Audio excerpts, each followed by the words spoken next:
الله الرحمن الرحيم.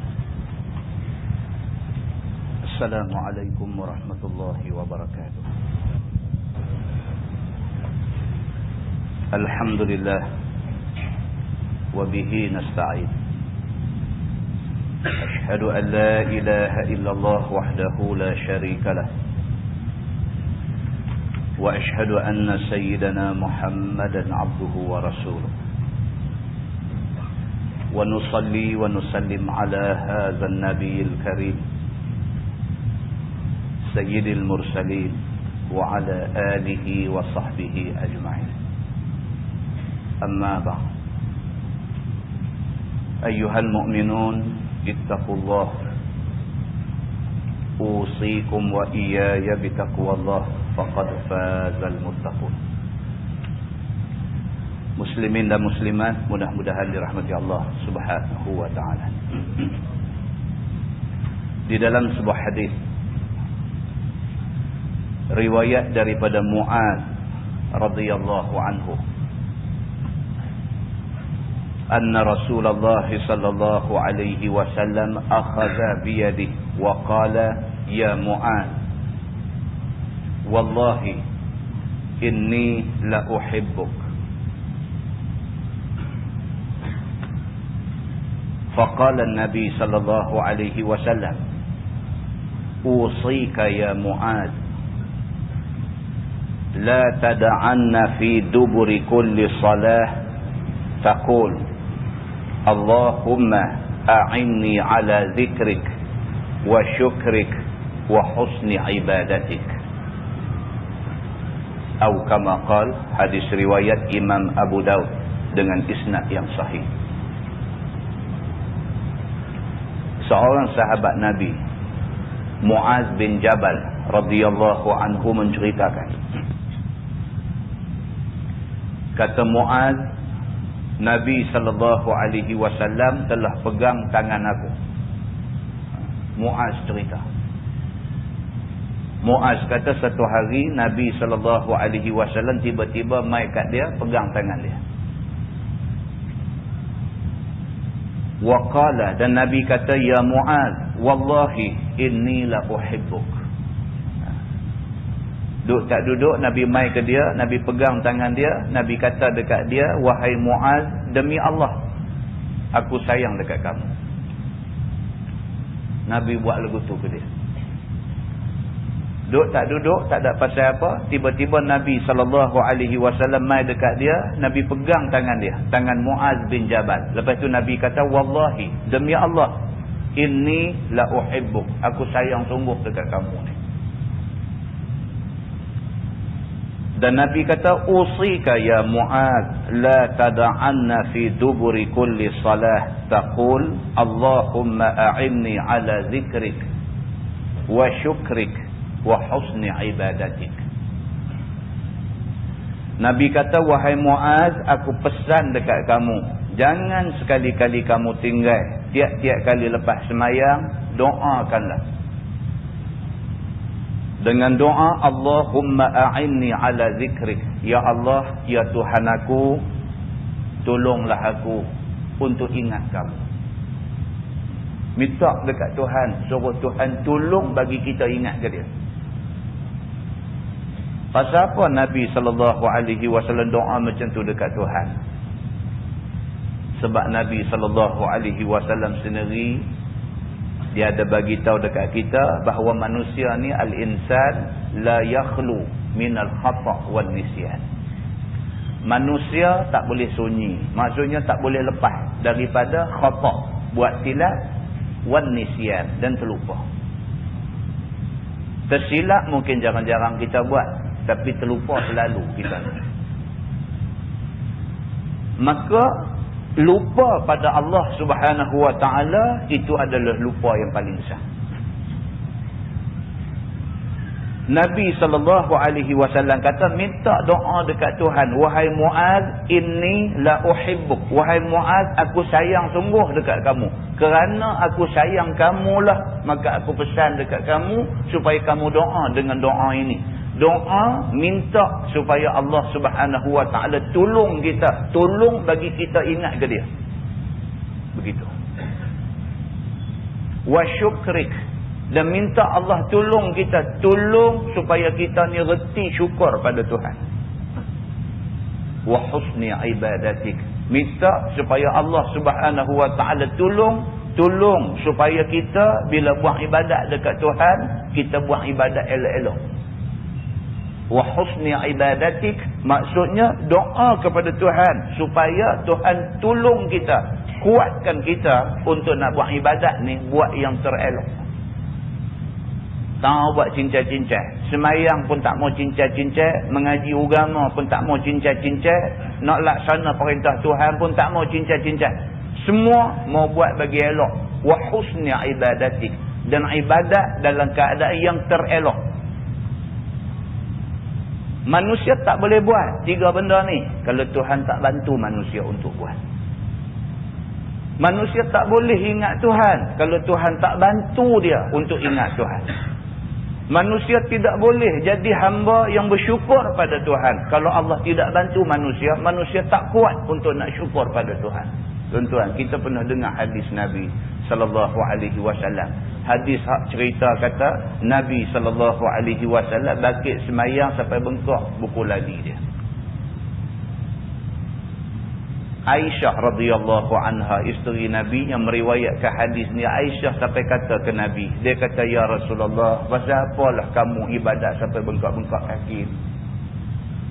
Nabi SAW jawab ke Aisyah, dia kata, salahkah aku nak jadi hamba yang bersyukur pada Tuhan? Kalau syukur Nabi pada Allah Subhanahu wa taala sampai peringkat bengkak buku lali, apalah kita ni sampai kita tak bersyukur kepada Allah Subhanahu wa taala. Muslimin dan muslimat yang dirahmati Allah sekalian, manusia yang boleh syukur pada Allah adalah manusia yang Allah bagi kekuatan dekat dia untuk syukur Allah. Kalau Allah tidak bagi kekuatan dekat dia, dia jadi manusia yang kufur nikmat, tak pernah syukur dengan nikmat yang Allah Subhanahu wa taala bagi ke dia. Maka Nabi SAW sayang dia kepada Muaz ni sampai ke peringkat Nabi tak boleh sembunyi. Nabi pergi hadap dekat Muaz terang-terang. Ya Muaz, inni la uhibbuk. Wahai Muaz, wallahi inni la uhibbuk. Wahai Muaz, demi Allah, aku sayang sungguh dekat kamu. Kerana aku sayang kamulah, maka aku pesan dekat kamu supaya tiap-tiap kali lepas semayang, jangan lupa doa dengan 3 doa tadi. Muslimin dan muslimat yang dirahmati Allah sekalian, dalam sebuah hadis lain riwayat daripada Sa'ad bin Abi Waqqas radhiyallahu anhu, kata dia, anna Rasulullah sallallahu alaihi wasallam kana yata'awwadhu dubur as-salawat bihaula'il kalimat. Allahumma inni a'udzu bika minal jubni wal bukhl wa a'udzu bika min an uradda ila ardhil umur wa a'udzu bika min fitnatid dunya wa a'udzu bika min fitnatil qabr, atau kama qala, hadis sahih riwayat Al-Bukhari. Sa'ad bin Abi Waqqas radhiyallahu anhu menceritakan, kata dia, Nabi sallallahu alaihi wasallam adalah nabi. Bila habis semayang, Nabi SAW akan minta berlindung dengan Allah di dalam doa yang berikut. Sa'ad bin Abi Waqqas, ini sahabat besar Nabi.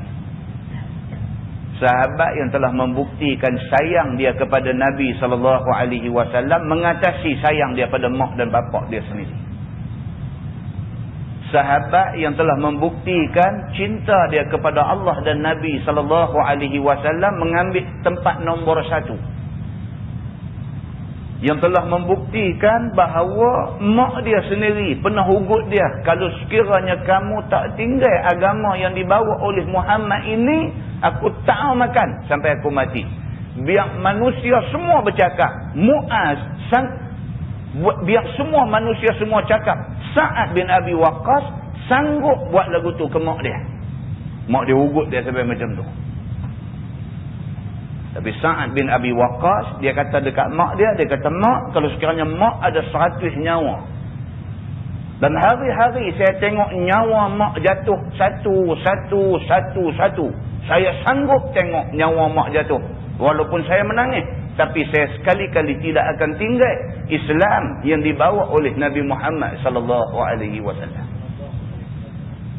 Sa'ad bin Abi Waqqas meriwayatkan hadis ini. Kata dia Nabi SAW lepas semayang selalu minta berlindung dengan Allah daripada doa dengan menggunakan doa yang berikut. Nabi selalu baca Allahumma inni a'udzubika minal jubni wal bukh. Ya Allah, aku minta berlindung dengan kamu daripada sifat penakut dan bakhil. Nabi minta dekat Allah Subhanahu wa taala supaya Allah lindung dia daripada jadi penakut. Supaya Allah lindung dia daripada jadi manusia bakhil kedekut. Wa a'udzubika min an uradda ila arzalil umur. Dan dia minta berlindung dengan Allah Subhanahu wa taala daripada dijadikan dia ni satu orang yang terlampau panjang umur sampai menyebabkan dia jadi nyanyuk. Dia minta dekat Tuhan, minta jangan panjangkan umur dia ni sampai ke peringkat menjadi hina. Tuan-tuan, terlampau punya tua, sakit punya lama, tak mau nak baik dan sebagainya, daripada anak-anak sayang, anak-anak benci. Kita duk tengok banyak dah depan mata. Tengok banyak dah. Banyak dah Allah Subhanahu wa taala takdirkan benda yang macam ni jadi depan mata kita, cukup dah. Kalau nak buat pengajaran cukup dah. Umur punya tua, lepas tu sakit pula, sakit bukan berbulan, bertahun sakit. Anak daripada mula sayang, lepas tu simpati, lepas tu tak ada dah sayang, hilang simpati, dia main benci. Itu dah berubah dah. Daripada nikmat panjang umur sudah menjadi satu fitnah kepada orang yang panjang umur. Nabi SAW, Nabi berdoa dekat Tuhan, Allahumma, dia minta, ya Allah, ya Tuhan, a'udzubika min an uradda ila arzalil umur. Minta berlindung daripada aku ni diberikan umur yang terlampau panjang sampai jadi nyanyuk. Kerana itu membinasakan, membawa fitnah pada aku. Wa a'udzubika min fitnatid dunya, dan aku minta berlindung dengan kamu daripada fitnah dunia. Macam tuan-tuan, boleh jadi atas dunia ni macam-macam. Harta banyak, terlampau kaya, jadi fitnah. Baru duk sakit, tak mati lagi, depan mata anak-anak bergaduh pasal harta kita. Depan mata. Tak mati lagi. Dah tengok dah, kita dah tak larat dah. Patut anak-anak ni tak usah cakap soal harta ni, bercakap tentang soal macam mana nak jaga pak hak sakit ni. Dak, dia main duk bertengkar pasal harta kita, kita tak mati lagi, dia main duk bertengkar depan kita. Itu fitnah banyak harta. Belum bercakap tentang soal kita bila banyak harta lupa Allah Subhanahu wa taala, itu soal lain. Ni soal kita duk ingat Allah ni, anak-anak tak ingat Allah. Pangkat, kedudukan, kuasa dan sebagainya, ini semua fitnah dunia. Kerana pangkat, kerana kedudukan, kerana kuasa, kita jadi satu orang manusia yang zalim dan sebagainya. Anak, isteri dan sebagainya, fitnah masa kita hidup di atas dunia. Anak boleh jadi fitnah. Disebut oleh Allah Subhanahu wa taala, anak boleh jadi fitnah kepada ibu bapa. 10 orang anak, 9 anak cukup baik, berjaya dunia, baik agamanya, 9 cukup cantik, seorang jadi duri. Hak seorang ni sakit ni tenggelam hak 9 anak yang baik tadi. Tuan-tuan boleh bayangkan orang ada 7 orang anak, 7 jahanam dunia akhirat, macam mana jiwa bapa dan mak dia. Maka pada ketika itu anak, isteri boleh jadi fitnah pada suami, pada bapa sendiri. Miskin sangat pun boleh jadi fitnah. Bukan kaya saja, miskin pun boleh jadi fitnah.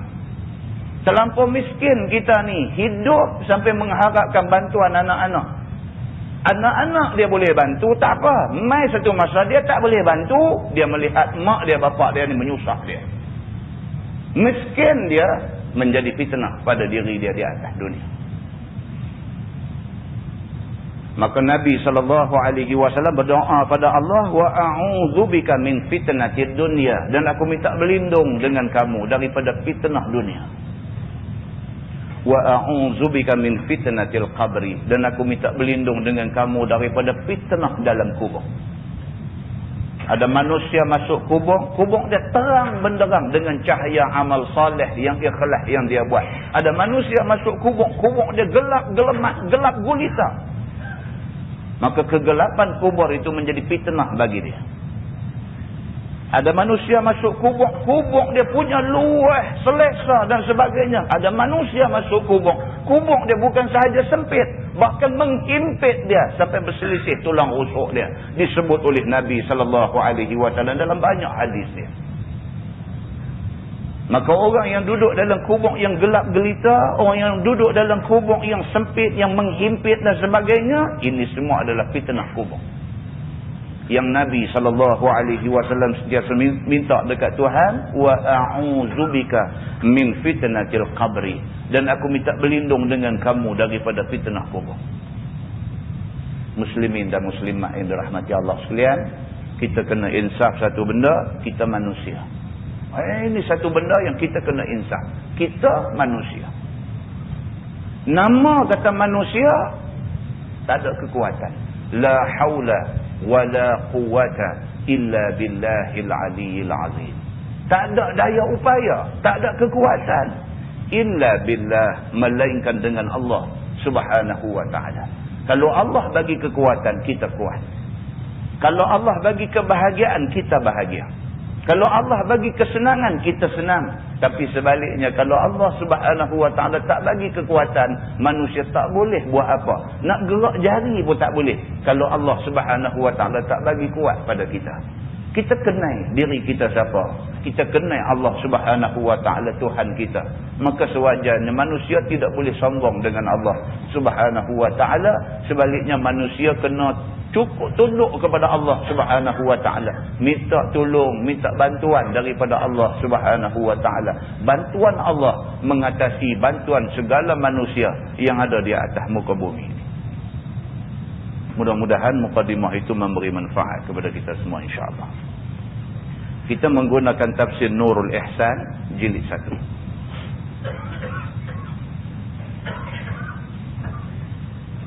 Tafsir Nurul Ihsan jilid 1, muka surat 37. Muka surat 37. Kita masuk ayat 116.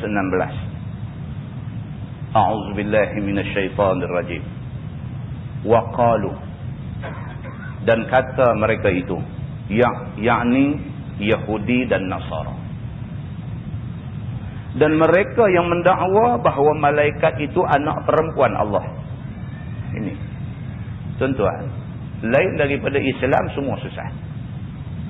Yahudi ke, Nasara ke, apa juga agama, apa juga nama yang diberikan oleh manusia kepada apa agama, apa ideologi, apa fahaman yang ada di atas dunia ni, kalau dia bercanggah dengan Islam, sesat. Kerana yang benar itu Islam. Inna ad-dina 'indallahil Islam. Kerana sesungguhnya agama di sisi Allah Subhanahu wa taala Islam. Lain tak ada. Maka Allah Subhanahu wa ta'ala sebut dalam ayat ni, Allah kata waqalu, dan berkata. Siapa kata ni? Yahudi dan Nasara. Dan juga golongan yang mendakwa Allah ni ada sekutu, Allah ada isteri, Allah ada anak, Allah ada anak laki-laki, ada anak perempuan dan sebagainya. Mereka berkata ittakhazallahu walada, telah mengambil Allah akan anak. Subhanah, maha suci Allah daripada anak. Tonton tengok ayat tu. Allah sebut tuduhan orang kat dia. Ada golongan tuduh kata Allah ni ada anak. Ittakhazallahu walada. Allah telah ambil anak. Maksudnya Allah ada anak. Allah cerita dekat kita ada golongan manusia tuduh kata dia ada anak. Allah jawab dandan tu. Allah kata subhanah, maha suci dia. Maha suci Allah daripada mempunyai anak. Allah tak perlu anak. Allah tidak perlu penyokong. Allah tidak perlu orang nyatakan sokongan pada dia. Allah tak perlu semua benda ni. Kalau semua manusia dalam dunia ni sepakat untuk nak tolak Allah daripada jadi Tuhan, Allah tak ada rugi tak mana pun. Kalau satu dunia ni buat keputusan, buat resolusi untuk nak buang hukum Allah Subhanahu wa ta'ala, tak mau nak jalan atas muka bumi ni, Allah tak ada terjejas tang mana pun. Langsung tak terjejas.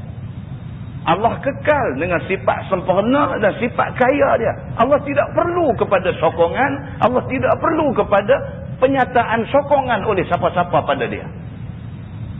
Cuma Allah Subhanahu wa ta'ala kesian dekat orang ni. Orang tak mau terima dia sebagai Tuhan, orang yang tak mau pakai perintah dia, orang yang nak buang Quran dalam parit dan sebagainya, Allah kesian dekat golongan ni.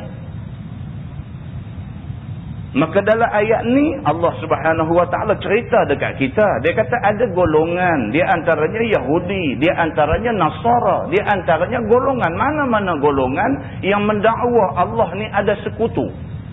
Mereka tuduh kata Allah ni ada anak. Subhanah, maha suci Allah daripada mempunyai anak.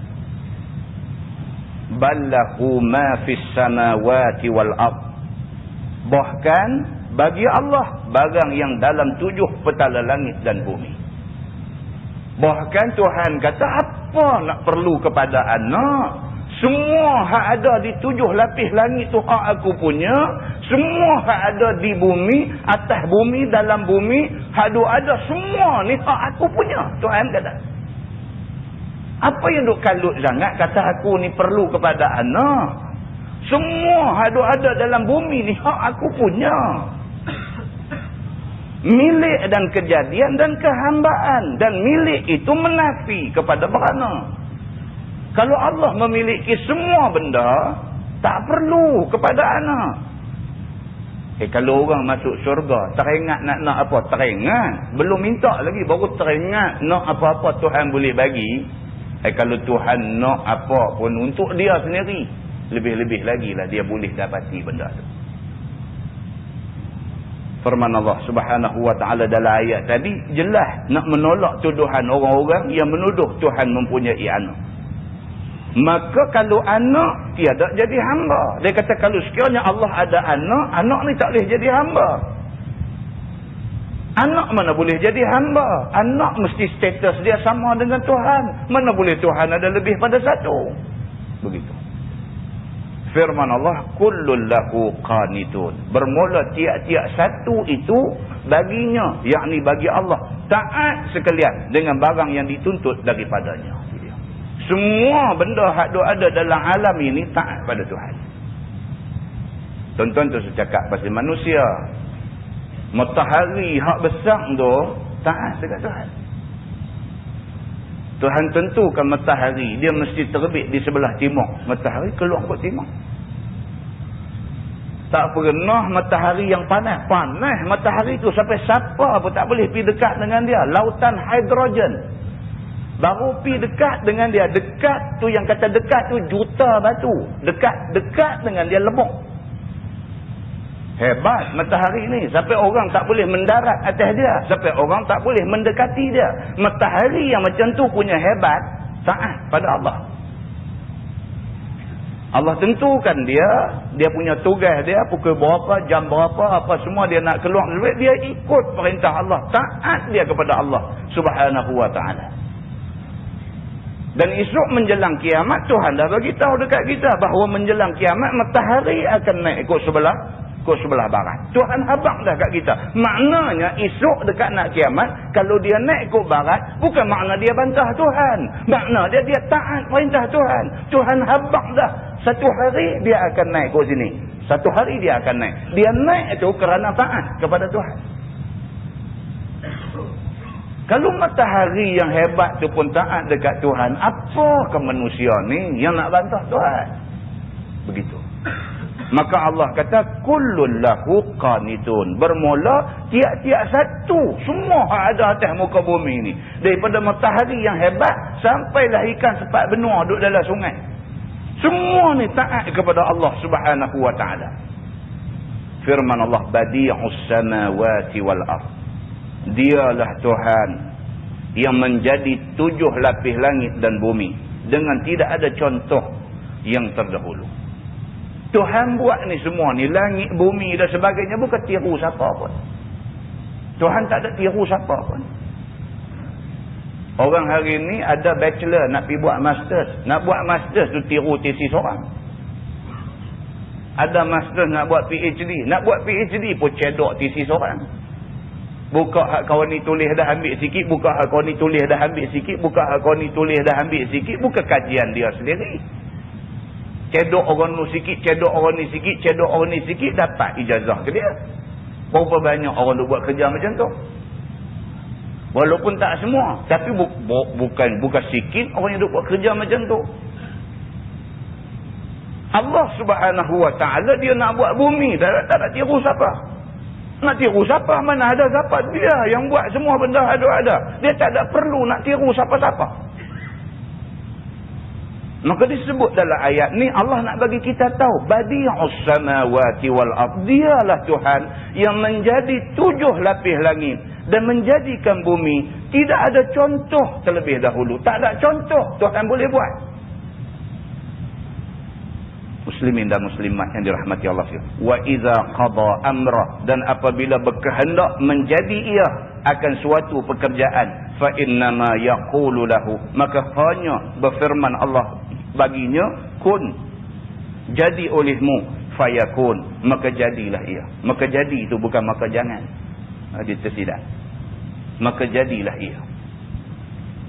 Allah Subhanahu wa taala dia nak buat apa pun, kun fayakun. Bahkan Allah tak berhajat kepada perkataan kun tu pun, tak berhajat pun. Cuma nak bagi tahu dekat kita, kata Allah kalau dia nak apa, dia kata jadi. Muslimin dan muslimat yang dirahmati Allah sekalian. Tamsil bagi hasil barang yang bergantung iradah dengan Allah. Tiada bertangguh sama sekali. Allah kalau nak apa, on the spot jadi. Tak bertangguh seminggu, 2 minggu, tak perlu.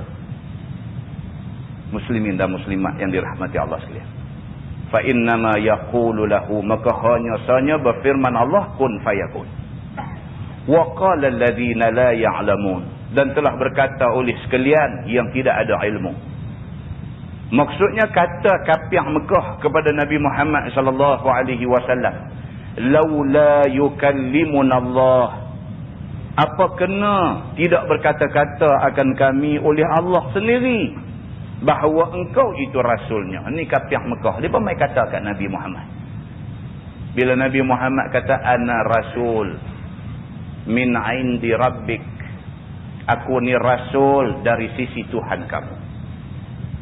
Dia berkata dekat Nabi. Kafir Mekah. Dia berkata dekat Nabi. Nanti Zat dia berkata, kalau betul kamu ni rasul Tuhan, utusan Tuhan, awak yang Tuhan tak main habaq kat kami sendiri, kata hang ni pesuruh dia, hang ni utusan dia. Pasal apa hang main mengaku kata hang utusan? Dia kata awak yang Tuhan tak boleh main habaq sendiri kat kami, pasal apa yang hang kena main mengaku kata hang nabi? Tuhan kena main habaq kat kami kata hang ni nabi. Ambo, sombong sungguhlah. Sombong sampai macam tu. Punca dia tak mau ikut Nabi Muhammad. Itu saja punca dia. Bila Nabi main habaq, ana rasul, aku ni rasul. Dia berkata dekat dia, kalau betul hang Nabi, Allah lah patut main habaq dekat Nabi. Nyang main habaq pasal apa? Ini hak lawyer tak terpakai ni banyak. Zaman tu cara zaman tu. Zaman lah cara zaman lah. Lawyer, orang lain jadi lawyer buat duit. Dia jadi lawyer habis duit. Bercakap benda yang tak ada satu faedah dunia dan tak ada satu faedah akhirat, bahkan membinasakan akhirat dia. Mai duk berhujah dengan Nabi macam tu. Kata dia, au ta'tina ayah, ataupun engkau bawa datang akan kami mukjizat sebagai bukti. daripada yang kami tuntut atas kebenaran engkau. Ataupun lah ni macam ni, dia kata oleh kerana Tuhan tak boleh turun, mai habang kata hang ni Nabi, buat mai satu mukjizat untuk membuktikan hang Nabi. Cabar Nabi Muhammad macam tu. Kazalik, seperti yang demikian itulah qala allazina min qablihim, berkata oleh segala mereka yang dahulu-dahulu daripada mereka itu, daripada segala kafir umat yang dahulu kala bagi anbiya mereka itu. Tuhan bagi tahu dekat Nabi Muhammad, wahai Muhammad, tak usah susah hati. Apa yang hang duk kenal lah, nabi-nabi dulu kenal dah. Macam tulah depa kenal dulu. Apa yang kamu duk kenal lah ni, depa mai dekat kamu kata kalau betul kamu Nabi, pasal apa Tuhan tak bagi tahu kat kami? Kalau betul kamu Nabi, mana dia mukjizat kamu? Soalan hak depa tanya kamu lah ni, soalan tu juga umat dulu tanya Nabi depa. Tuhan kata sama aja. Dia duk repeat benda yang sama aja. Soalan yang sama juga dia duk ulang tanya. Tak habis-habis benda yang sama. Tuhan kata, kalau kamu nak rasa sedih, Nabi-Nabi dulu dah sedih dah. Maksudnya Tuhan kata apa? Tak usah sedih. Tak usah sedih. Mereka ni, memang ni kerja mereka. Memang kerja mereka macam ni. Kerja mereka, apa juga yang Nabi-Nabi buat, mereka akan kata tak betul. Mereka akan cari 1001 hujah untuk nak kata Nabi tak betul. Mental block, dia kata. Kan? Banyak orang macam ni. Block, tak boleh fikir. Dia dah block lah. Dia kata salah. Lepas main terang lagu mana pun baca ayat Quran, baca hadis Nabi, tak usah siapa lah. Orang yang paling pandai bercakap, main explain dekat dia pun, dia tak boleh terima. Dia tak nampak kebenaran itu. Pasal apa? Mental dia dah block, hati dia dah kena seal. Muslimin dan muslimat yang dirahmati Allah sekalian. Firman Allah, misla qaulihim, seumpama perkataan mereka itu daripada ta'annud, itu bahasa Arab tu, buah barik. Ta'annud, maksud dia menyakiti dan menyusahi dengan tiada satu kerana. Tak ada pasal, saja nak main bagi sakit hati Nabi. Tanpa ada satu tujuan, tak ada apa, tak ada satu sebab pun. Dia saja aja main nak bagi Nabi sakit hati. Yang tu aja. Dia tahu dia tak boleh nak sekat pengaruh Nabi Muhammad SAW. Sebab Nabi Muhammad bercakap benar. Manusia ni, dia mau kebenaran. Nabi Muhammad SAW bawa agama yang nak menjamin kesejahteraan. Manusia mau kepada kesejahteraan. Jadi bila Nabi SAW bercakap Islam, orang yang dengar ni memang frekuensi dia sama. Manusia mau kepada kebenaran. Bila Nabi cakap tu kebenaran, frekuensi sama, dia boleh ikut Nabi. Manusia mau kepada kesejahteraan, kepada keamanan, kepada jaminan terhadap maruah, terhadap harta benda dan sebagainya.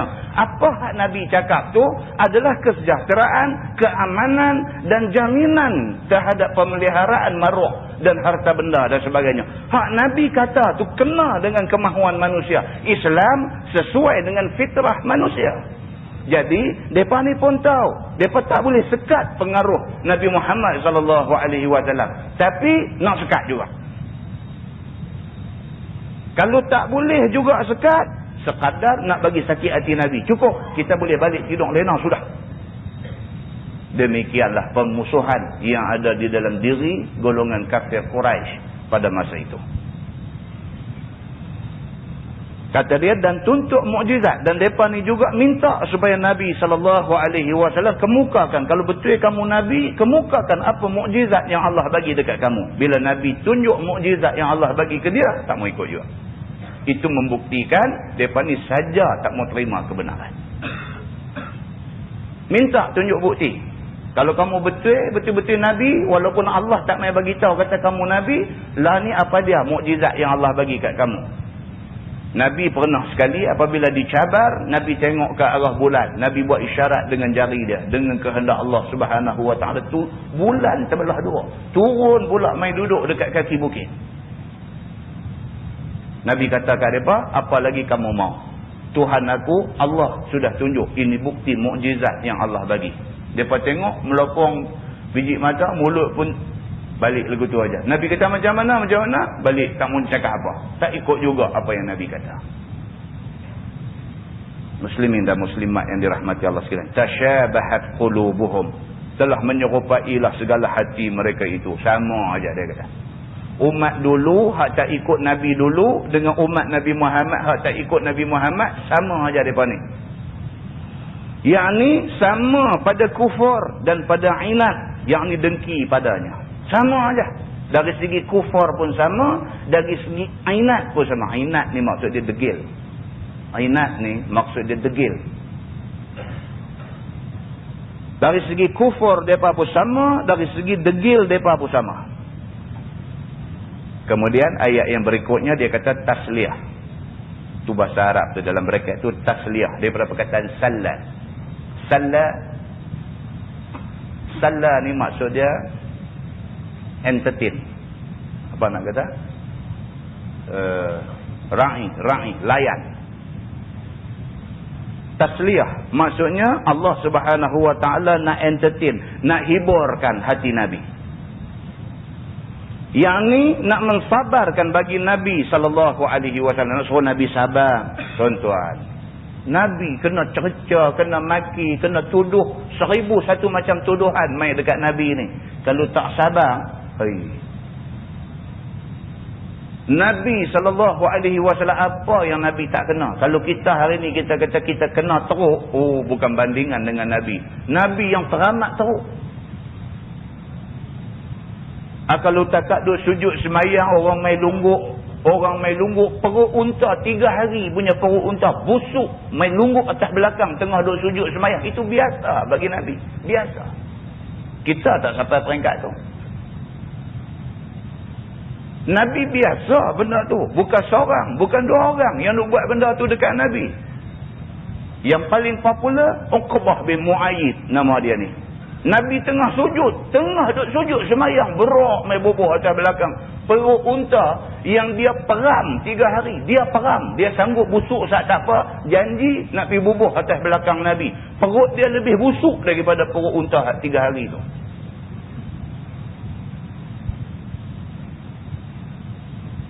Sayyidina Abu Bakar As-Siddiq pernah tengok orang mai lungguk atas belakang Nabi, perut unta busuk macam tu. Dia pi nak tolong buang tu benda busuk atas belakang Nabi tu.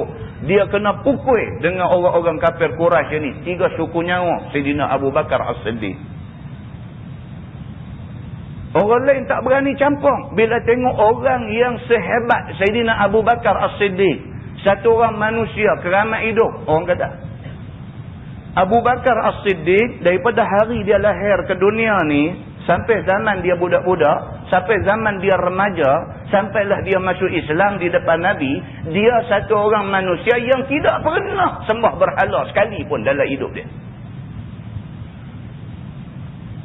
Dia tak pernah letak diri dia kerana nak membesarkan berhala ni, tak pernah.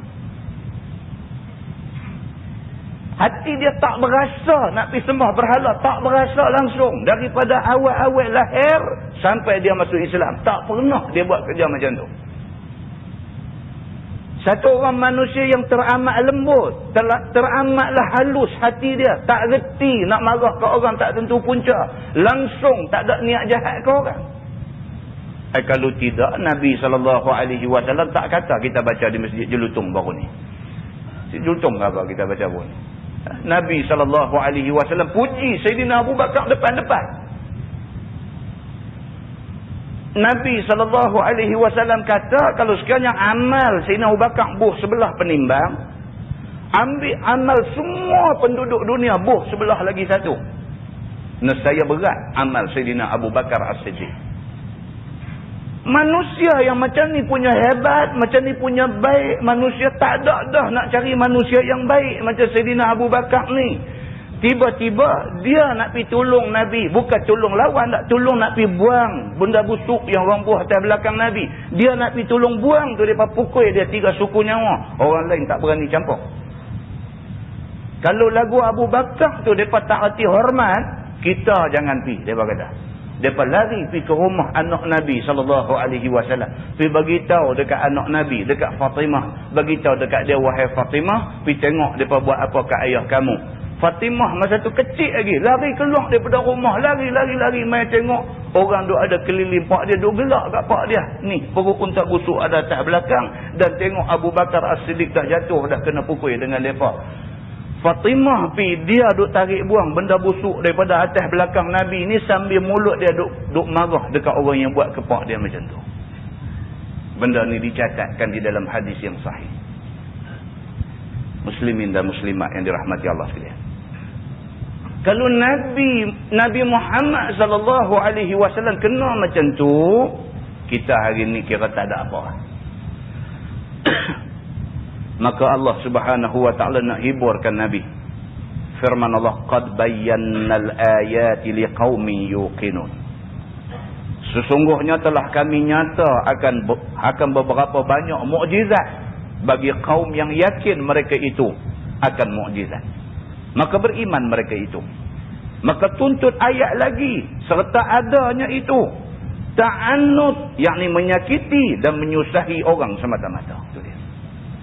Oleh kerana mereka cabar Nabi Muhammad, minta supaya tunjuk mukjizat, Allah kata kami buat turun mukjizat. Sebagai nak bukti, kata ini memang Nabi. Kami lantik dia jadi Nabi. Dan hampa request, hampa minta supaya dia tunjuk mukjizat dekat hampa. Ni dia mukjizat Tuhan tunjuk.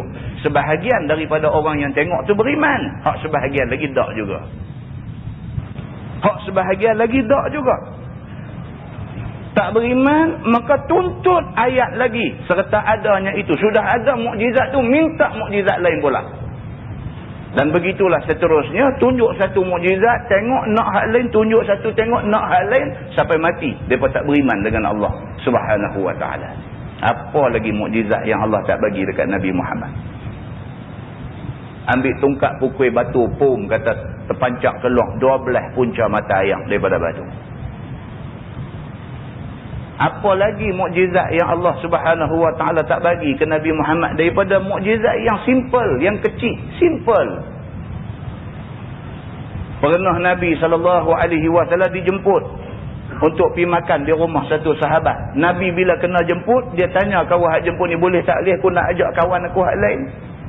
Dia ni pun takkan nak kata tak boleh. Dia kata boleh. Boleh Nabi ajak ramai. Nabi ajak ramai. Kau hak jemput pergi makan ni serah muka. Allah, dia kata mai punya ramai. Bila sampai di sana, Nabi cedok makanan tak habis, tuan-tuan. Sampai semua orang kenyang, barulah habis makanan. Itu mukjizat simple. Daripada sesimpel-simpel mukjizat sampai sehebat-hebat mukjizat belah bulan dan sebagainya. Hak nak beriman, tapi minoriti. Hak majoriti tetap tak mau nak beriman dengan apa yang dibawa oleh Nabi Muhammad sallallahu alaihi wasallam. Muslimin dan muslimat yang dirahmati Allah sekalian. Firman Allah, inna arsalnaka bil haqq. Bahwasanya kami telah suruh akan dikau jadi rasul, wahai Muhammad, dengan sebenar-benarnya. Tuhan kata dekat Nabi Muhammad, wahai Muhammad, jangan rasa sedih, jangan duka cita, jangan rasa patah semangat, jangan kecewa, jangan. Memang kami, inna arsalnaka bil haqq. Kami yang utus kamu sebagai nabi dan kami utus ini dengan sebenar. Tak usah duk rasa kecewa, tak usah duk rasa patah hati, tak usah duk berasa dah mereka tak mau ikut aku, sudahlah aku tak mau dah. Tak usah. Kami yang lantik kamu untuk jadi nabi. Allah kata, tidak sepatutnya kamu rasa kecewa dengan mereka ni. Basyiran wa nadhira. Kerana menyuka mereka yang menurut engkau dengan syurga dan menakut mereka yang tidak menurut engkau dengan neraka. Tugas Nabi ialah bagi dua benda ni. Basyiran wa nadhira. Satu, bagi berita gembira kepada orang yang baik-baik bahawa syurga duk tunggu mereka. Wa nadhira. Dan satu lagi, berita ancaman kepada orang yang engkar bahawa neraka duk tunggu kedatangan mereka. Pergi beritahu dekat mereka benda ni. Firman Allah, wala tus'alu an ashabil jahim. Dan tiada ditanya akan dikau daripada segala kafir yang mempunyai neraka kerana mereka itu tidak beriman. Tuhan kata dekat Nabi Muhammad, tak sadut sedih. Walaupun kamu dah habis masa setahun dah, orang ikut kamu baru ada 10 orang, tak usah sedih. Pasal apa? Hak tak mau ikut kamu hak ramai tu, kamu tidak akan dipertanggungjawabkan kerana kekufuran mereka. Tak usah sedih, Tuhan kata. Kamu sampaikan apa yang aku suruh sampai. Siapa yang ikut kamu, maka orang yang memilih untuk ikut kamu tu buat keputusan bijak. Siapa yang tak mau ikut kamu, kamu tak akan disalahkan kerana mereka tak mau ikut kamu. Mereka bertanggungjawab atas keputusan yang mereka buat. Dah, kadang-kadang kita frust. Kita kadang-kadang frust. Kan? Kita main mengajar mula ada 2,000 orang. Main mengajar kali kedua tinggal 1,500. Kita main kali ketiga tinggal 500. Main pula tinggal 5 orang. Lepas tu kita pun tak main. Apa ni kita kata daripada 2,000 tu tinggal 5 orang ni. Kita pun frust kata macam ni. Apa mereka ni macam ni? Kan? Macam ceramah lah tuan-tuan. Ceramah. Ada tempat-tempat tak subur. Penghayatan Islam tak subur. Kita kalau duduk dalam Pulau Pinang ni, kita duk ingat. Kita duk ingat lagu ni lah di mana pun. Tak, tuan-tuan, tak.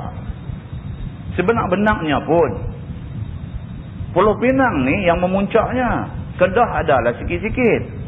Tuan-tuan pergi negeri lain, sejuk. Tuan-tuan pergi negeri lain, sejuk. Bukan nak condemn negeri lain. Pergi tengok negeri lain. Di Pulau Pinang ni kalau ceramah ni tak saya kata lah. Kuliah pengajian pun orang suka, orang nak main dengar, orang nak mengaji. Kita pergi negeri lain. Dalam Malaysia juga negeri lain kita pergi sejuk. Dia boleh main 50 orang tu, jawatan kuasa masjid seronok tak kira dah. Dia kata alhamdulillah sambutan bagus malam ni. Kita berasa macam injection main di hati kita ni, di perli aku kan. Takkan banyak ni bagus apa. Sembang-sembang rupanya sungguh. Bagi mereka, kalau turun 50 orang tu kira pengurusi masjid balik tulis landari lah. Sambutan yang julung-julung kalinya. Dia kata mendapat sambutan baik. Dia kata. Tuan-tuan, macam tu. Tuan-tuan pergi lagi luar daripada Malaysia pula. Oh. Kadang-kadang sangat menyedihkan. Ada tempat sembahyang Jumaat nak dapat 40 orang tak boleh dapat. Bukan kerana kawasan tu isolated area, bukan kawasan remote, bukan kawasan tak ada orang duduk. Ramai orang duduk. Orang Islam pula lagi duduk. Jemaat nak dapat 40 tak boleh dapat. Naik pergi turun atas flat no, nak panggil turun, nak pergi cukup 40. Ada negeri macam tu.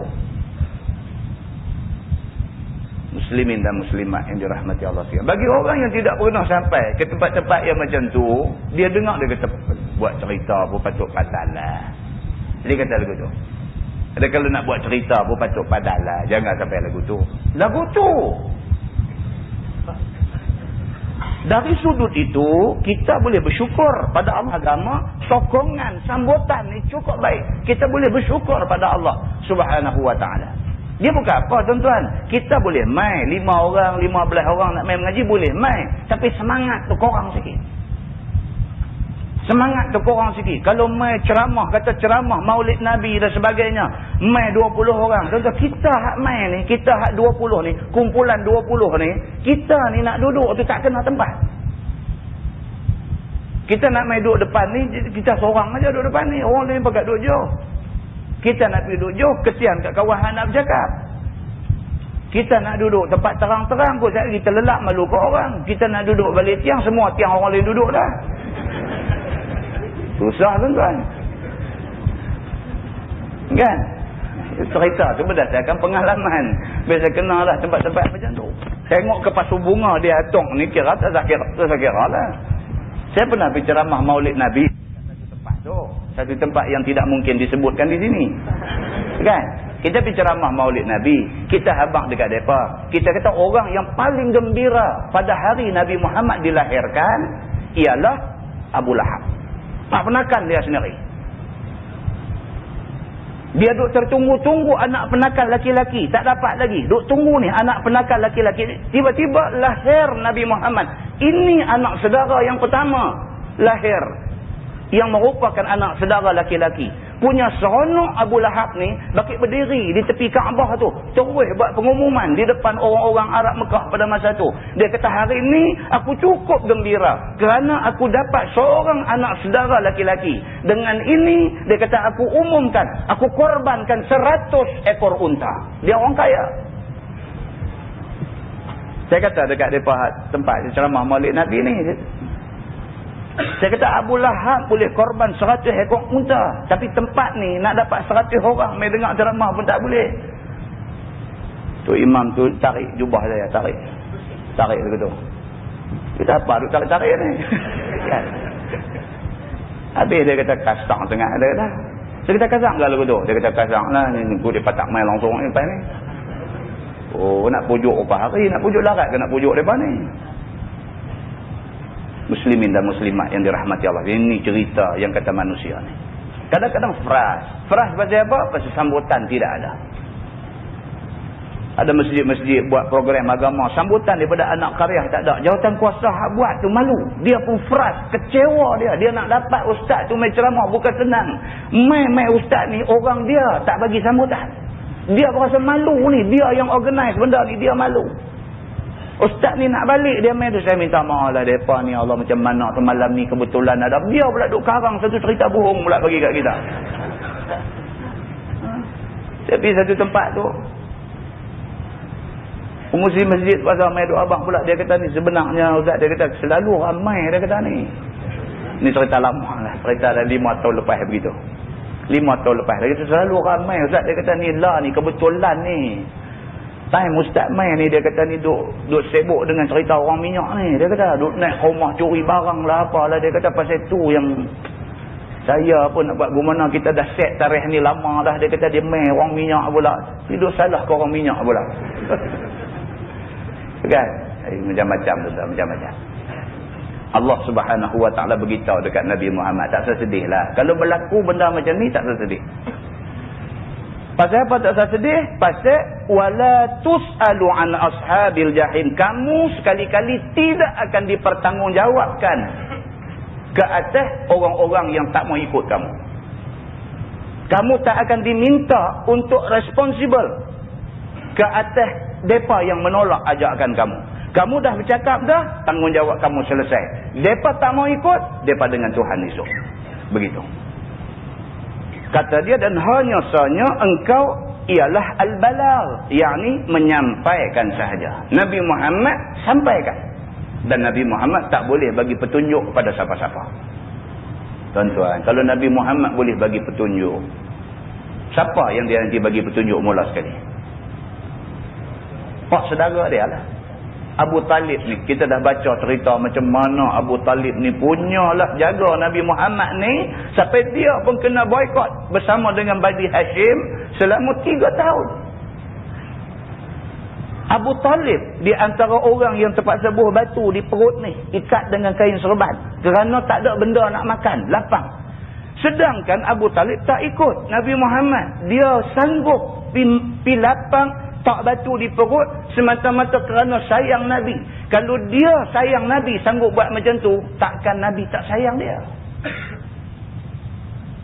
Setara Muaz bin Jabal, kita baca dalam mukadimah tadi, setara Muaz bin Jabal, seorang sahabat yang selalu ikut Nabi, pun Nabi kata dekat dia, ya Muaz, wallahi inni la uhibbuk. Wahai Muaz, demi Allah aku sangat sayang kepada kamu. Anak murid Nabi boleh sayang dia sampai macam tu. Takkan pak penakan yang sanggup susah 3 tahun, bukan 3 hari, bukan 3 minggu, 3 tahun susah sama dengan Nabi. Takkan Nabi tak sayang pak penakan dia? Sudah tentu Nabi SAW kalau dia boleh bagi hidayah, dia akan bagi hidayah dekat Abu Talib mula sekali. Tapi Nabi SAW tak boleh nak bagi hidayah, kerana hidayah kerja Allah Subhanahu wa ta'ala. Nabi menangis, tuan-tuan. Hari Abu Talib mati tu Nabi menangis. Sampai Allah terpaksa buat turun satu ayat kepada Nabi Muhammad sallallahu alaihi wasallam. Innaka la tahdi man ahbabta walakinallaha yahdi man yasha. Wahai Muhammad, kamu tak boleh bagi hidayah pada orang yang kamu sayang. Allah yang akan bagi hidayah pada siapa yang dia nak. Baru Nabi boleh terima sikit. Tapi sedih Nabi ni. Nabi minta lagi dekat Allah. Ya Allah, janganlah dera bapa saudara aku lebih-lebih. Sehingga kan Nabi SAW sebut dalam sebuah hadis riwayat Imam Muslim. Nabi SAW kata, sekoman-koman azab penduduk neraka ialah mereka diberikan sepasang kasut dan 2 utas tali. Apabila ahli neraka saruk aja kasut tu, mendidih otak dalam kepala mereka itu. Itu azab paling common yang akan kena kepada penghuni neraka. Nabi kata, dan pak saudara aku Abu Talib kena azab yang seperti itu. Muslimin dan muslimat yang dirahmati Allah sekalian. Firman Allah, walan tarda anka al-yahud walan nasara. Dan tidak redha daripada engkau oleh Yahudi dan Nasrani. Tengok berita pukul 6 tadi. Tengok. Jurucakap Rumah Putih bercakap bagi pihak Presiden Amerika. Dia kata Presiden dia sangat sedih di atas kematian orang-orang Yahudi yang tidak berdosa. La haula wala quwata illa billah. Apa ni? Ni yang kata Yahudi ni. Juru cakap dia, perempuan tadi bercakap. Berita pukul 6 tadi. Dia kata Presiden dia sangat sedih. Dia kata. Dalam keadaan gundah gulana lah. Kalau dalam bahasa kita ni. Presiden dia sangat sedih. Apabila mengenangkan orang-orang Yahudi. Orang-orang Israel. Yang mereka ini innocent. Dia kata. Tiba-tiba mati. Presiden dia sangat sedih. Yang Islam mati bekerja ni apa cerita? Nyawa orang Islam tak ada harga. Sudah sambung panjang. Marah pun tak jadi cerita juga. Tapi itulah yang Allah Subhanahu Wa Taala kata, walan tarda ankal yahud walan nasara. Yahudi, Nasrani ini sampai bila pun depa tidak akan redha kepada kamu. Kepada kamu tu kepada siapa? Dia kata khitab ala Muhammad. Apabila ayat ni ditujukan kepada Nabi Muhammad sallallahu alaihi wasallam, makna dia khitab alal muslimina jami'ah. Makna dia khitab ke atas orang Islam seluruhnya. Ayat ni kalau dia tuju ke Nabi Muhammad, maknanya dia tuju kepada orang Islam seluruhnya. Yahudi bukan tidak redha dekat Nabi Muhammad, bahkan kepada semua orang Islam dia tidak akan redha.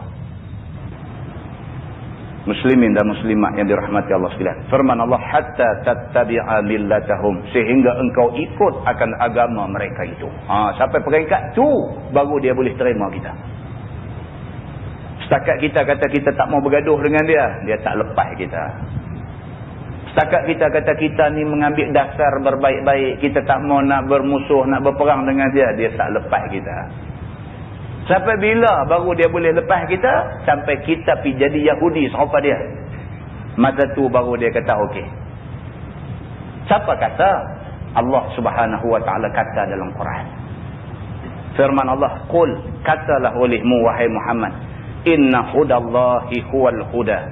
Bahawasanya hidayah Allah, yakni agama Islam, itulah hidayah yang sebenar. Dan barang yang lain adalah dalalah, sesat semata-mata. Itu dia. Rigid tak Tuhan? Rigid kepada Tuhan bila dia sebut ayat ni. Tak ada tolak ansur. Inna hudallahi huwal huda. Sesungguhnya petunjuk Allah itulah petunjuk yang aku terima sebagai petunjuk. Ataupun dalam perkataan lain, sesungguhnya Islam itulah petunjuk yang sebenar-benarnya. Lain pada tu, aku tak boleh kompromi. Itu sebab Sayyid Qutb dan Sa'id Hawa, dua-dua tokoh pejuang Islam ini, mereka kalau tulis buku, hak ni, ayat ni mereka cukup suka. Mereka kata al-Islam huwal Islam. Islam adalah Islam. Tidak mungkin kita jadikan Islam ini pasembur rojak nak samakan dengan agama lain dan sebagainya. Tidak mungkin berlaku benda yang macam tu. Al-Islam huwal Islam. Islam. Islam tu apa? Islam tu apa yang dijelaskan dengan terang dalam Quran, di dalam hadis Nabi. Itu Islam. Terkeluar daripada apa yang Allah sebut dalam Quran, daripada hadis Nabi, belum boleh kita kata Islam lagi. Muslimin dan muslimat yang dirahmati Allah sekalian. Firman Allah, wala in ittaba'ta ahwa'ahum. Demi Allah, jika engkau ikut akan hawa nafsu mereka itu.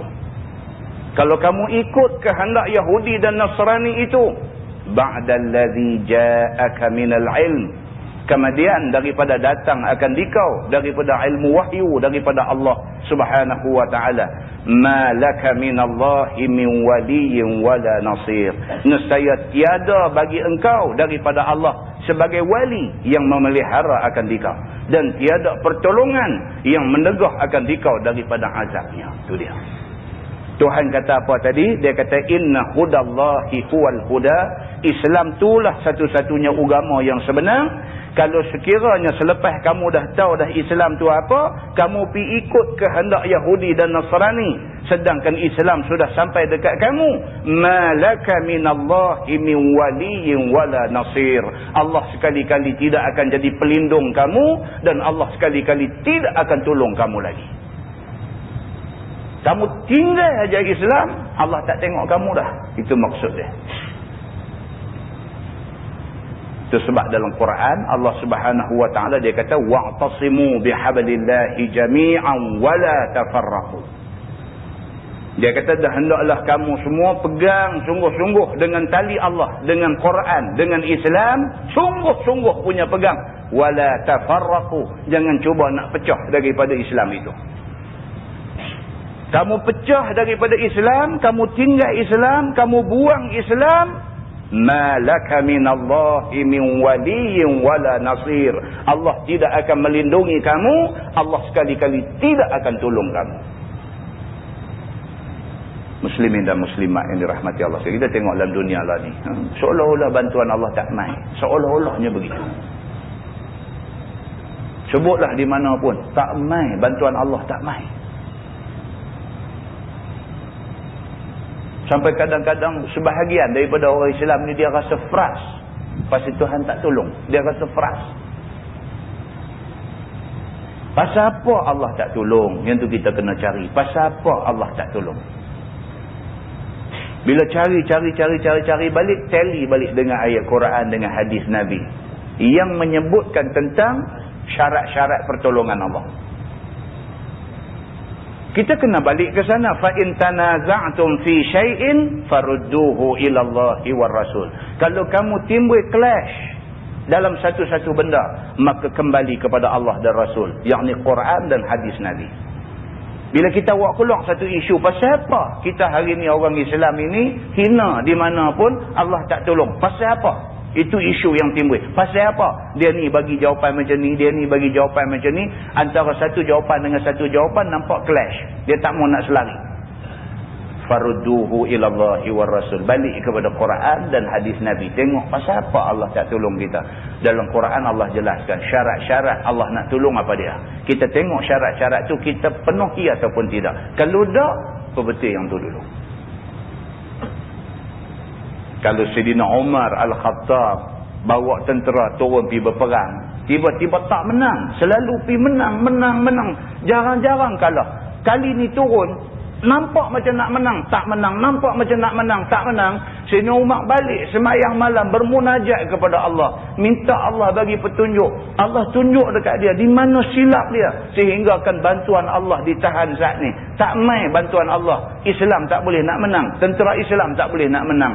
Allah Subhanahu wa taala datangkan satu mimpi pada dia, rupa-rupanya saf semayang tak sama saja menjadi punca Allah tangguh bantuan dia nak mai. Kalau benda yang sekecil itu sah, kalau sah tak sama semayang sah, semayang tak ada masalah, semayang sah. Kalau sah bengkang-bengkok. Tetapi ini menunjukkan manusia tidak patuh kepada sunnah Nabi. Kerana itu Allah tangguh sah. bantuan kepada tentera Islam, maka Islam tak boleh menang lagi pada masa itu. Kalau kerana itu bantuan Allah boleh tertahan, ini kan pula kita hari ini.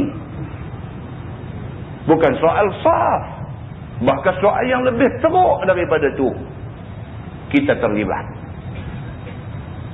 Muslimin dan muslimat yang dirahmati Allah sekalian. Tonton tengok rancangan Astro. Dia ada satu channel lah ni, channel Arab ni. Dia ada satu channel. Apakah nama channel tu tak? Dia ada satu channel Arab. Saya tengok minggu lepas. Dia tunjuk orang Palestin dalam duk kena bedil dengan tentera Yahudi Israel ni, rumah pun roboh-roboh, rebeh-rebeh sebelah dan sebagainya, dan buat stage show lagi. La haula wala quwata illa billah. Kita tengok-tengok sekarang, ni di mana ni kata? Tengok-tengok Palestin. Buat stage show lagi. Buat stage show di celah-celah bangunan belakang, dia punya background pun bangunan runtuh-runtuh. Bubuh banner di situ, merayu keamanan dan sebagainya. Pakak berimpun ramai-ramai dukung anak kecil, buah atas kepala, hak bapak-bapak ni, hak mak-mak ni dukung anak kecil sambil duk bagi susu dan sebagainya. Stage show. Yang jadi pengacara stage show tu pun perempuan pakai seluar jin ketat. Aurat katalah memang tak tutup lah. Dia pun dengan sebelum start stage show, Bismillahirrahmanirrahim, Assalamualaikum warahmatullahi wabarakatuh. Kita dengar Islam rupanya dia ni. Palestin tu satu, Islam rupanya dia ni. Hak jadi pengacara ni. Tak lagi panggil keluar main satu persembahan menyanyi lompat cedik. Penari latar belakang ni pakai lagu clown lawak putih tu, pakai topi rambut kuning dan sebagainya. La ilaha illallah. Kita tengok macam tu. Kalau dia berimpun ramai-ramai buat sembahyang hajat, satu pasal happy. Konon-kononnya dia kata apa? Ini nak berhibur. Pasal apa? Pasal kita hidup dalam keadaan diserang, ditekan dan sebagainya. Kita perlu sekali-sekala hiburkan diri. Susah kalau macam ni. Macam mana Tuhan nak tolong mereka ni? Kita pula duk tolong fikir. Macam mana Tuhan nanti nak tolong mereka ni? Tuan-tuan, kalau satu orang mai jumpa kita, abang dia susah, nak minta tolong kita. Kita ni, kita manusia ni, mai satu orang minta tolong. Mai abang kata saya ni susah lah, saya minta bantuan lah, saya ni legu tu, legu ni apa, semua susah. Kita pun dengar ke cerita dia ni, memang dia susah lah, kesian kita ni. Kita kata tak apalah, saya cuba ikhtiarkan, tengok cari kau ada siapa korporat mana, orang kaya mana, kau sudi membantu dan sebagainya, saya tolong insyaAllah. Minta alamat pada taman apa semua. Kita pergi rumah dia tuan-tuan, buka-buka pintu rumah, TV 29 inci, flat screen pula lagi. Kita pergi rumah dia, TV 29 inci, rumah kita pun 21 saja. Dia hak mai duk air mata depan kita cerita susah lagu tu lagu ni. TV 29 inci, flat screen lagi, yang terkini punya.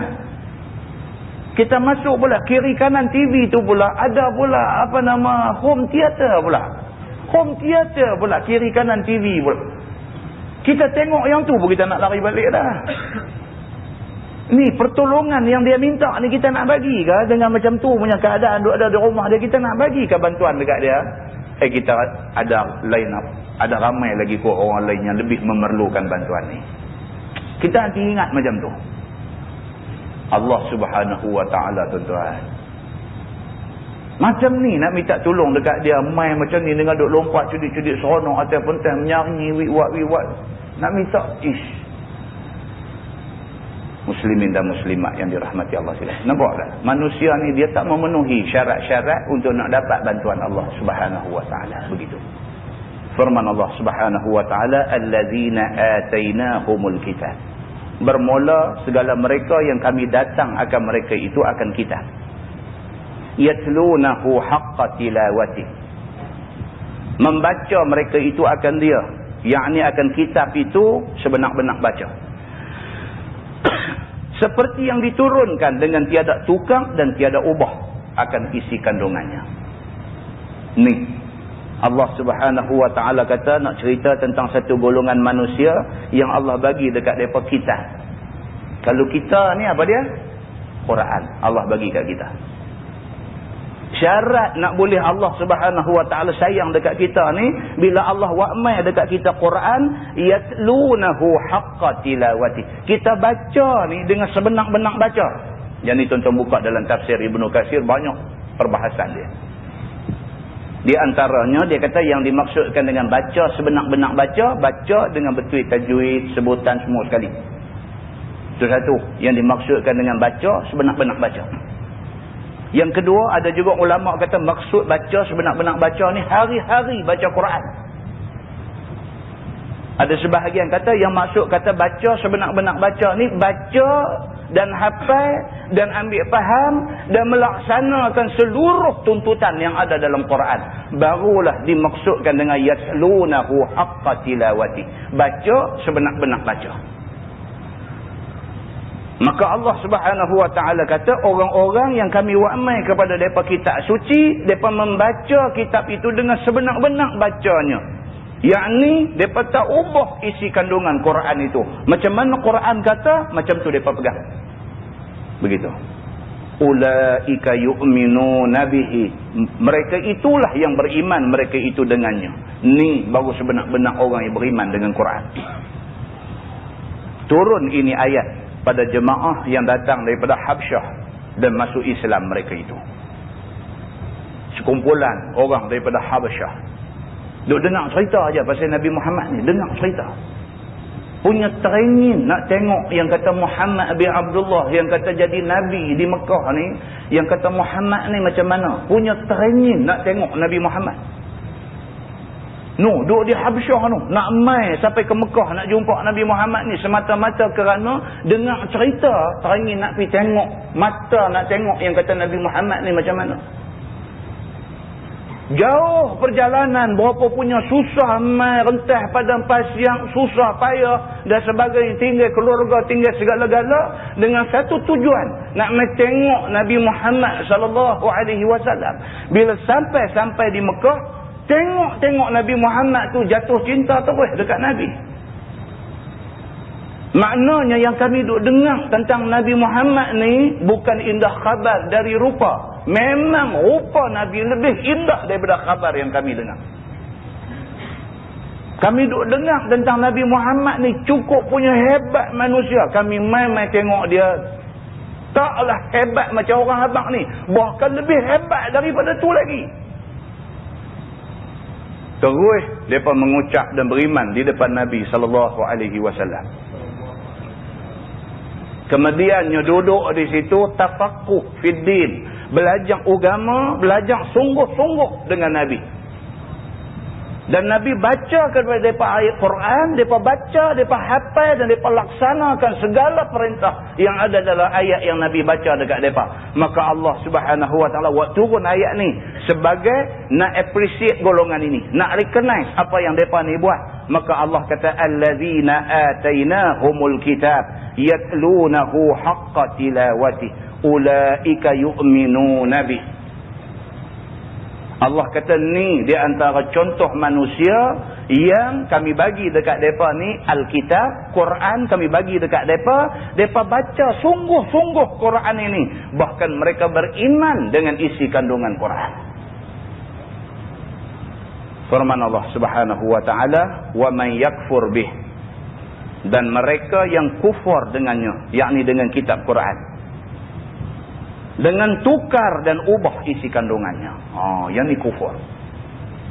Tukar ubah ni tuan-tuan, bukan buka Quran, buh liquid paper, tulis perkataan lain. Kerja yang lagu tu orang jarang buat. Bukan kita buka Quran, tengok ayat, kita buh liquid paper, kita tulis perkataan lain, bukan ubah macam tu. Memadai yang dikatakan ubah ni, ubah hukum. Ayat Quran macam tu juga. Allah kata innamal khamru wal maisiru wal ansab wal azlamu rijsun min amali syaitan fajtanibuh la'allakum tuflihun. Arak, judi, tenung nasi, sembah takong dan sebagainya, semua benda ni rijsun, keji, kotor, tak elok dan sebagainya. Min amali syaitan, ini kerja syaitan. fajtanibu, maka hendaklah kamu jauhi benda-benda ni. Mudah-mudahan kamu berjaya. Daripada ayat tu ulama istimbat satu hukum. Ulama buat kesimpulan hukum. Arak hukum dia haram. Pasal apa? Pasal Allah sebut fajtanibu, maka hendaklah kamu jauhi. Bila Allah suruh jauh, makna benda tu haram. Mai pula hadis-hadis Nabi yang terang-terang sebut arak ini haram. Itu hukum. Hukum yang sudah diputuskan oleh Quran dan oleh hadis Nabi SAW. Mai satu orang Islam, dia kata apa? Ada kata arak ni, dia kata kalau negeri kita ni haram lah. Dia kata tapi kalau kita pergi negeri orang putih, salji sejuk, minum tak apa. Jadi kata lagu tu.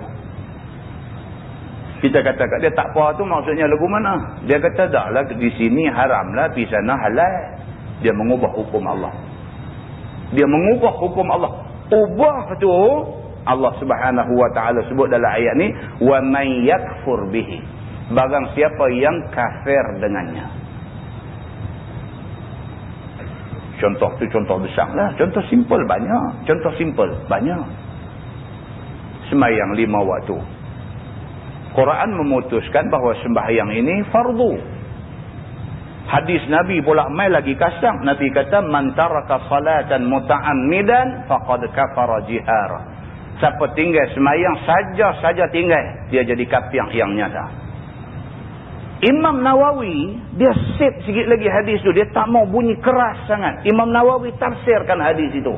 Imam Nawawi kata, barang siapa tinggal semayang sengaja-ngaja tinggal, belum kafir lagi. Dia kata, maksud hadis tu ialah, barang siapa yang tinggal semayang, kemudian dia kata semayang itu tak wajib. Kemudian ada orang pergi bagi tahu kat dia, kata semayang ni wajib, bukan tak wajib. Dia tolak apa yang orang tu kata. Dia kata juga semayang 5 waktu ni tak wajib. Ketika itu baru dia jadi kafir. Imam Nawawi sip lagi hadis tu. Tak mau saat ni orang guna hadis tu mengkafirkan orang tak semayang secara sewenang-wenang. Dia tak mau jadi macam tu. Dia terang dulu benda ni dengan nas-nas lain lagi. Dia perkukuhkan apa yang dia kata. Setakat tinggal semayang, dia kata itu dosa besar. Tapi kalau tinggal semayang sekali dengan kata semayang tak wajib, dia mengubah hukum. Orang yang mengubah hukum, wa may yakfur bihi, dan barang siapa yang kafir dengannya, dia mengkufurkan ayat Quran, dia telah mengingkari ayat Quran. Faulaika humul khasirun, maka mereka itulah yang rugi sekaliannya, kerana kembali mereka itu pada neraka yang muabbadah. Itu bahasa Arab tu, muabbadah. Maksudnya yang selama-lama atas mereka itu.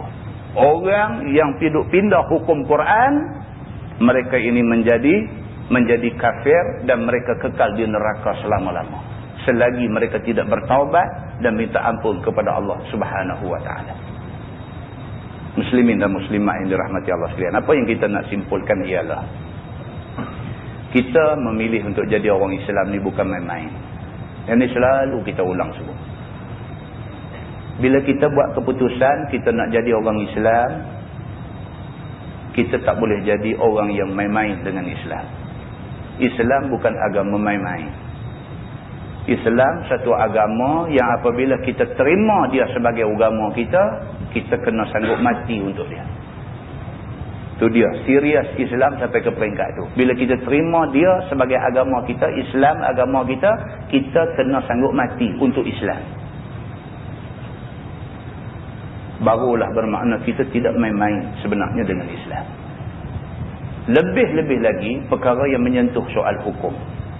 Itu sebab tuan-tuan kita tak boleh dengar. Kita sebenarnya tak boleh dengar. Apabila orang dah buat main-main dengan hukum, kita tak boleh dengar. Kerana itu kesalahan besar. Kesalahan yang cukup besar. Tuan-tuan tengok, baru ni persidangan OIC ke apa yang main buat di Malaysia yang baru ni. Kat persidangan Menteri Awqaf yang mai bersidang di Malaysia baru-baru ni. Tuan-tuan baca, keluar dalam surat abang semua resolusi yang dicapai di dalam persidangan itu, yang dibacakan oleh Menteri di Jabatan Perdana Menteri. Menteri di Jabatan Perdana Menteri baca resolusi yang diputuskan di dalam persidangan itu. Di antara keputusan yang dicapai dalam persidangan itu ialah tak boleh buat main-main dengan hukum hudud Allah Subhanahu wa taala. Keluar dalam surah abang kita pun ada keluar. Tuan-tuan boleh baca. Menteri-menteri Awqaf yang mewakili negara-negara umat Islam di seluruh dunia, di antara resolusi yang mereka putuskan ialah mereka menyeru kepada semua orang Islam, sama ada pemimpin ataupun orang biasa. Mereka menyeru kepada semua orang Islam, jangan mempersenda-sendakan hukum Allah. Tahu cara apa lah? Saya nampak dia buat heran macam tak. Benda tu keluar dalam surah abang. Muslimin dan muslimat yang dirahmati Allah sekalian. Itu adalah satu resolusi yang cukup amanah. Mereka mencapai kata sepakat dan menghasilkan resolusi itu dalam keadaan sedar siapa mereka di depan Allah Subhanahu wa taala, Tuhan Maha Besar. Dia takut. Pasal apa? Pasal ada sekarang ni orang-orang yang berani bersuara lantang, yang cuba menafikan kesesuaian hukum Allah Subhanahu wa taala. Dengan kerana tu dia buat salah satu daripada kata sepakat yang dicapai ialah yang tu. Jangan ada mana-mana orang, tak kira pemimpin, tak kira rakyat, jangan ada mana-mana orang yang keluar cakap, yang cakap itu dianggap sebagai menghina hukum Allah. Banyak tuan-tuan kan kita tengok keadaan orang Islam lah ni ya? Kalau sister yang duduk di gereja pakai seakan-akan mini telekong, kan? Sister Kristian yang duduk di gereja pakai seakan-akan mini telekong, orang menganggap mereka ni religious. Orang menganggap mereka ni religious, kuat beragama. Tapi apabila orang perempuan Islam pakai tutup aurat, tudung labuh dan sebagainya, mereka menganggap itu unsur-unsur ekstrim.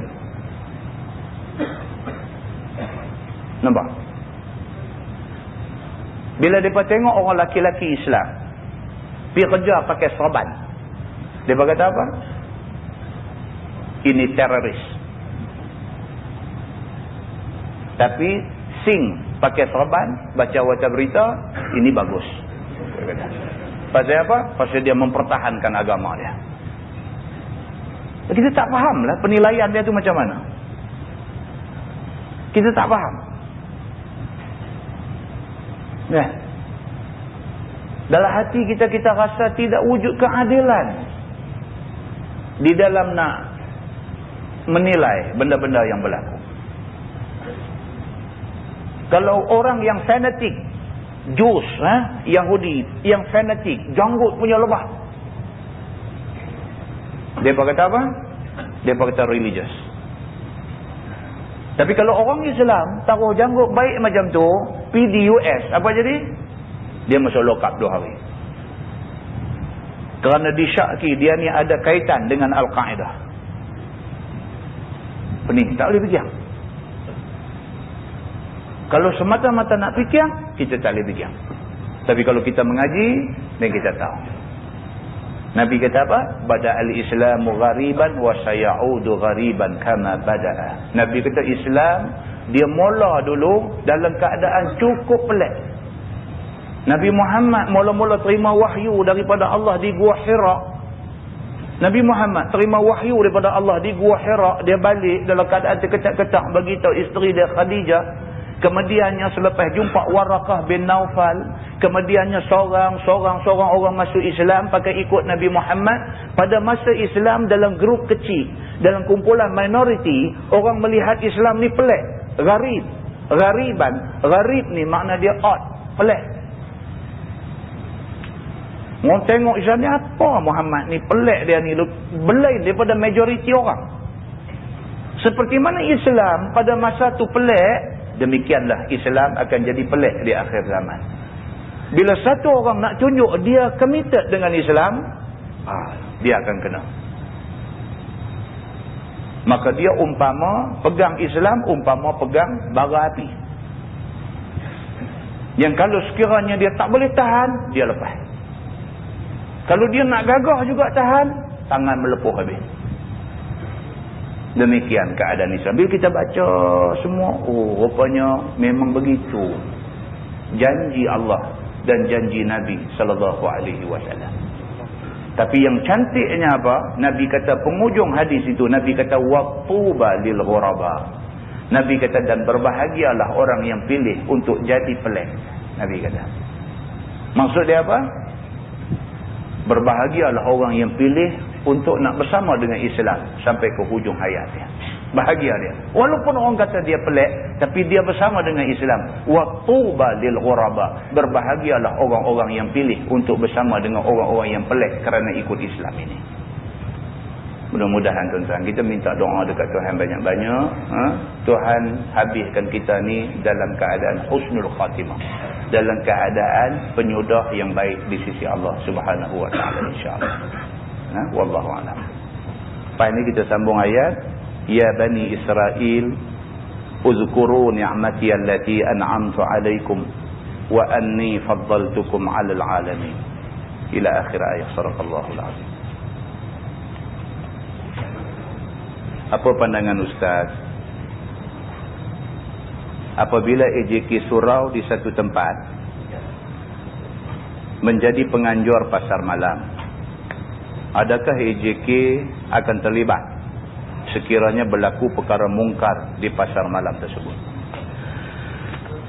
Tuan-tuan, kalau kita jadi penganjur, kita berhak untuk buat peraturan. Kalau kita jadi penganjur adalah erti kata yang sebenar lah. Penganjur dia mesti ada power. Kalau tidak, penganjur apa?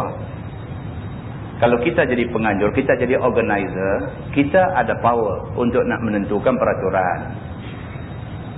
So pada orang yang nak ambil bahagian dalam program yang kita buat, program pasar malam ke apa-apa, kita bagi peraturan dekat dia. Semua orang yang terlibat dalam meniaga ni diminta pakai pakaian yang menutup aurat. Dia kena sebut menutup aurat, tak boleh sebut berpakaian sopan saja. So pakaian sopan ni pun tafsiran dia pelbagai. Ada pihak melihat belah kain sampai ke paha itu masih sopan. Jadi tafsiran itu susah. Kita sebut menutup aurat. Jadi yang kata tutup aurat dalam agama clear. Maksud dia apa? Kita buat peraturan lah. Setelah kita buat peraturan, kita kena ada langkah penguatkuasaan. Kita tengok, make sure semua orang yang terlibat dalam meniaga ni mematuhi peraturan tutup aurat. Kemudian ingatkan mereka, meniaga, semayang. Tak boleh meniaga sampai tak semayang. Kita boleh buat peraturan. Tapi kalau sekadar kita jadi EJK, kita EJK masjid, EJK surau, kita buat tempat untuk pasar malam orang meniaga dan sebagainya. Lepas tu dalam pasar malam kita tu sampai orang main jual benda-benda tak elok. CD lucah pun ada jual dan sebagainya. Dan kita tahu dan tidak ada sebarang tindakan daripada kita. Tak banyak sikit kita bersubahat. Tak banyak sikit kita bersubahat. Jadi benda-benda macam kalau betul kita jadi penganjur, kita pastikan ada peraturan yang mesti dipatuhi. Mereka main berniaga, mereka baca peraturan dan mereka sign di bawah tu bahawa mereka nak patuh kepada peraturan itu. InsyaAllah kalau geng nak merapu, dia nak main menjual pun, dia baca peraturan tu, dia kata putang umai lah tahun ni leceh, syarat banyak, selamat jalanan. Kan? Jadi kalau tanya apa hukum kita jadi penganjur pasar malam, selagi mana dia tidak ada buat benda yang salah apa, tidak jadi salah kat mana-mana. Meniaga memang disuruh oleh agama. Meniaga memang disuruh oleh agama. Bahkan banyak pun kita tengok hari ni masjid-masjid besar-besar, ada compound yang besar, memang dia buat pasar Ramadan dan sebagainya. Ini adalah bentuk-bentuk meniaga. Semalam dan sebagainya, tak jadi salah tang mana. Tapi benda ni mesti dipatuhi. Kan? Bahkan dikeliling Masjidil Haram, Masjid Nabawi pun kompleks perniagaan, bazar, kedai dan sebagainya, semua pun ada. Tak jadi salah tang mana. Yang pentingnya patuhi garis panduan agama, begitu. Wallahu a'lam. Soalan, jika kita hendak musafir, di mana kita harus ataupun kita boleh lakukan salat jamak dan salat qasar, yakni setelah keluar dari rumah? Dia mengikut fiqh Imam Asy-Syafi'i, dia mesti keluar daripada qaryah. Mesti keluar daripada qaryah. Kalau kita qaryah, Masjid Taqwa, Taman Sa'dun, Taman Berang, kita boleh keluar daripada rumah kita di Taman Sa'dun, pergi buat sembahyang jamak di Masjid Gelugong. Kerana Gelugong itu qaryah lain. So syarat nak buat sembahyang jamak qasar mesti di luar daripada qaryah kita. Sama ada Gelugong yang terdekat, ataupun pergi latang mana pun, pergi balik sana Masjid Seberang Jaya kah, ataupun pergi Tol Juru kah, ataupun nak terus pergi sampai Taiping dan sebagainya, terpulang dekat kita. Cuma kita baru baca bab jamak qasar di Masjid Sungai Rambai baru ni, dia bawa main hadis Nabi SAW kepada kita. Dia cerita Nabi dalam bab nak buat sembahyang jamak takdim ataupun jamak takhir ini, Nabi punya kebiasaan kalau sekiranya Nabi bertolak keluar sebelum masuk waktu. Nabi bertolak pukul 12. Tak masuk lagi waktu Zuhur. Bertolak pukul 12 tengah hari. Nabi bertolak sebelum masuk waktu semayang. Nabi akan buat jamak takhir. Kalau Nabi keluar dah masuk waktu. Nabi keluar pukul 1.45. Misalnya 1.45 petang. Waktu Zuhur dah masuk dah. Nabi akan buat jamak takdim. Itu sunnah Nabi. Tapi kita nak buat jamak takdim ke jamak takhir, dua-dua pun boleh. Tapi kalau kita nak ikut exactly macam Nabi buat dengan niat nak ikut sunnah, dapat lagi satu ekstra pahala. Dia macam tu aja. Syarat dia kalau mengikut fiqh Imam Asy-Syafi'i, dia mesti keluar daripada qaryah kita.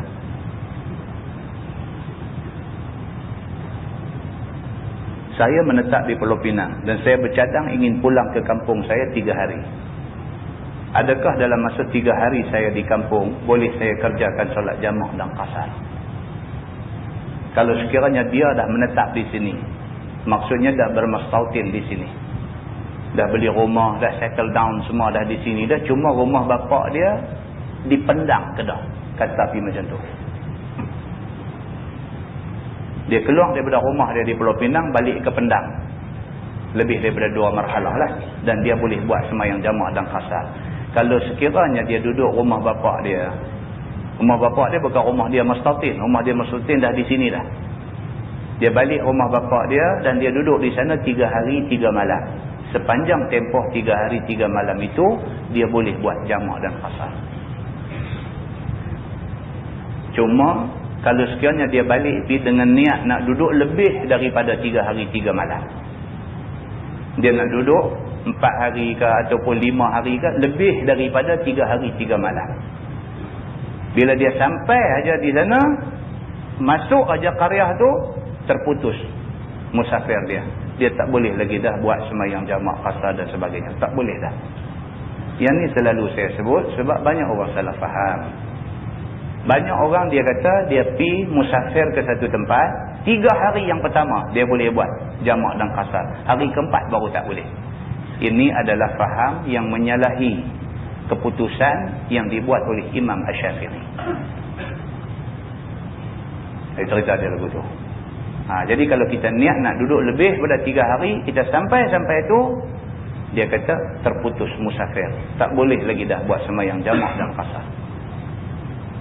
Kalau dia nak pergi tadi ni, dia duk ingat nak buat jamak takhir, maka Zuhur dia tak semayang lagi. Dia kata sampai sana saat ni, sampai di rumah bapak dia tak lagi, baru dia nak buat jamak takhir. Zuhur nak buat dengan asar dalam waktu asar. Sedangkan dia berniat untuk nak duduk seminggu di rumah bapak dia. Bila dia sampai di rumah bapak dia, dia hanya semayang asar sahaja. Semayang Zuhur sudah menjadi qadha. Dan dia dianggap orang yang derhaka Allah. Ini keputusan dalam mazhab Asy-Syafi'i. Begitu. Ini benda ni kena ingat. Benda ni kena ingat.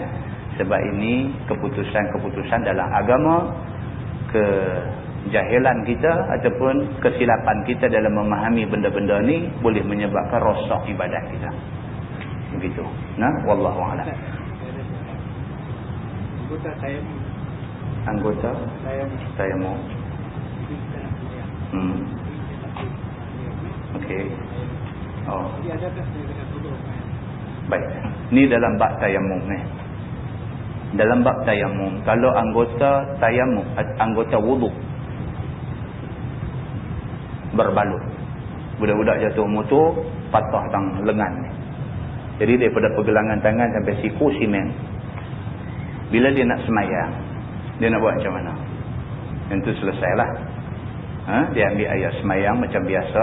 Sampai dekat kawasan anggota tayamum ni, dia sapu air di atas dia. Sapu air di atas bekas simen tu. Sapu semua dan terus sampai basuh kaki. Kemudian terus semayang. Itu satu pendapat. Ada pendapat kedua dalam mazhab Syafi'i. Dia kata ambil ayat semayang macam biasa juga. Bila sampai dekat anggota tayamum ni, sapu ayam ke atas macam biasa. Lepas tu terus sampai basuh kaki. Lepas tu tayamum. Dia kata. Sebagai nak cover tempat yang bersimen. Ada satu pendapat lagi juga dalam mazhab Syafi'i juga. Dia kata ambil ayat semayang. Basuh muka apa semua. Lepas basuh muka, tang basuh tangan ni. Sapu dengan ayam ke atas tempat simen tu. Lepas tu break kan. Pergi tayamum dulu masa tu. Tayamum debu, muka dan tangan. Lepas tu continue balik wuduk. Basuh kepala apa semua sampai basuh kaki. Ada 3 pendapat dalam mazhab Syafi'i. So pendapat yang tidak menyusahkan ialah pendapat yang pertama tadi. Kita ambil ayat semayang macam biasa, cuma tempat yang bersimen, lalukan ayam saja di atas, kemudian terus sampai basuh kaki macam biasa dan terus semayang. Dan sembahyang itu sah dan tidak perlu qada. Ada pendapat di kalangan ulama Asy-Syafi'iyah, bukan Imam Syafi'i, ulama Asy-Syafi'iyah, ulama yang bermazhab Syafi'i. Dia kata semayang tu hanyalah sembahyang meraih waktu. Esok bila dah buka simen apa semua semayang